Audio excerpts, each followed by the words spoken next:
Ndugu wapendwa wasikilizaji wa Radio Tabora FM, karibuni katika tafakari ya neno la Mungu. Leo Ijumaa ya tarehe 7 mwezi wa 11 mwaka 2025, juma la 31 la mwaka C, mwaka wa kanisa. Na masomo yetu ni kama ifuatavyo. Somo la kwanza linatoka katika waraka wa Mtume Paulo kwa Warumi sura ya 15 aya 14 hadi ya 21. Na Injili takatifu ni kama ilivyoandikwa na mwinjili Luka sura ya 16 aya ya kwanza hadi ya 8. Karibuni sasa tusikilize somo la Injili takatifu. Tena aliwaambia wanafunzi wake, palikuwa na mtu mmoja tajiri aliyekuwa na wakili wake. Huyu alishtakiwa kwake kuwa anatapanya mali zake. Akamwita akamwambia, ni habari gani hii ninayoisikia juu yako? Toa hesabu ya uwakili wako, kwa kuwa huwezi kuwa wakili tena. Yule wakili akasema moyoni mwake, nitafanyaje? Maana bwana wangu ananiondolea uwakili. Kulima siwezi, kuomba naona haya. Najua nitakalotenda, ili nitakapotolewa katika uwakili wanikaribishe nyumbani mwao. Akawaita wadeni wa bwana wake kila mmoja. Akamwambia wa kwanza, wawiwani na bwana wangu? Akasema, vipimo 100 vya mafuta. Akamwambia, toa hati yako, keti upesi, andika 50. Kisha akamwambia mwingine, na wewe wawiwani? Akasema, makanda 100 ya ngano. Akamwambia, toa hati yako, andika 80.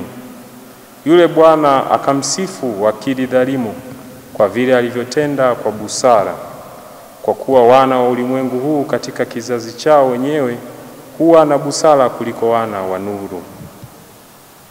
Neno la Bwana. Ndugu zangu, masomo yetu ya leo yanatualika kufanya tafakari ya kina juu ya mchango wa neema nyingi tunazojaliwa na Mwenyezi Mungu katika kuhudumiana na kukoleza ulimwengu kwa matendo mema. Katika Injili, Kristo anatukumbusha kwamba wakati ni sasa, na hivi tuna kila sababu ya kuchochea shauku yetu ya kutenda mema kwa matumizi sahihi ya karama na rasilimali mbalimbali tunazojaliwa, ambazo ametufanya sisi kuwa wasimamizi wake.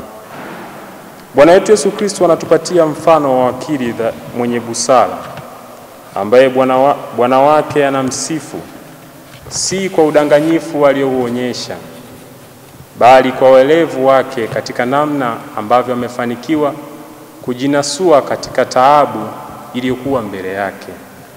Sisi nasi tunapewa mwaliko siku hii ya leo wa kuona na kuamua ni kwa namna gani tunaweza kufanya juhudi ya lazima katika matumizi sahihi ya rasilimali za ulimwengu huu kwa faida ya mambo ya usuyo roho zetu, lakini pia kwa faida ya maisha yajayo.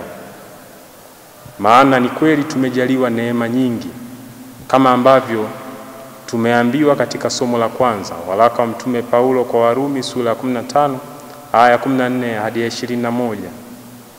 Na kama jinsi ambavyo tunafundishwa katika katekisimu ya Kanisa Katoliki fungu namba 1996 ya kwamba neema ni upendeleo, ni msaada usiostahili ambao Mungu anatupatia ili kuitikia mwito wake wa kuwa watoto wa Mungu, washiriki wa hali ya kimungu na uzima wa milele.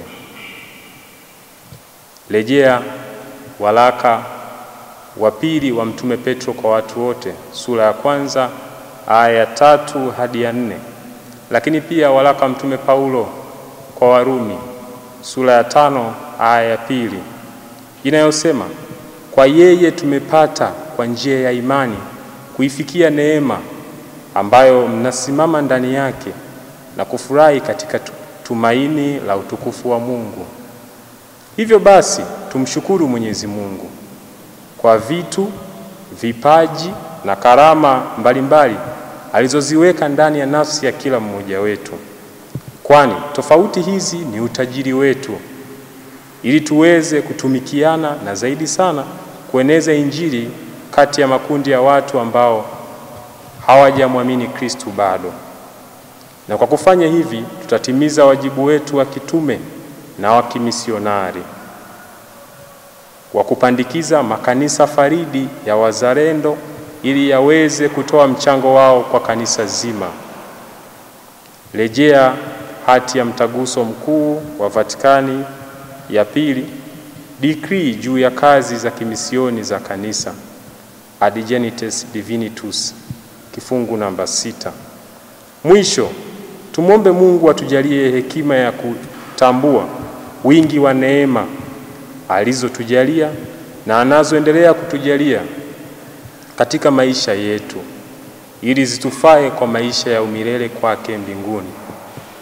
Tumsifu Yesu Kristo. Tafakari hii imeandaliwa na kuletwa kwenu nami Frateri Boazi Madundo Kasmiri na toka Jimbo Katoliki la Shinyanga, na ninayesoma masomo yangu ya teolojia mwaka wa 4 katika seminari kuu ya Mtakatifu Paulo Mtume Kipalapala, Tabora. Asante.